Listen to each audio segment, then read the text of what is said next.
Bomb ফুটেছে আব্বু? Bomb ফুটেছে অনেক জোরে? অনেক জোরে ফুটেছে? তুমি কি ভয় পেয়েছো? আম্মু তুমি ভয় পেয়েছো? ও মা গো, বম ফুটেছে! ও মা, হুমায়রা দৌড় দিয়েছে। ও, এই যে বম ফুটছে। রিফা, বম ফুটেছে। ও মাই! এই তুমি পানি ফালাচ্ছ কেন মা? এই বুড়ি, তুমি পানি ফালাচ্ছ কেন? আ, কি করছো তুমি? আ কি করছো মা?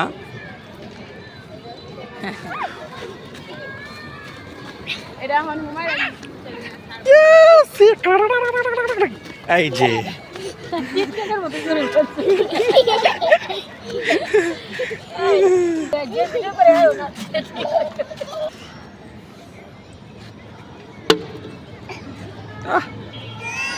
ও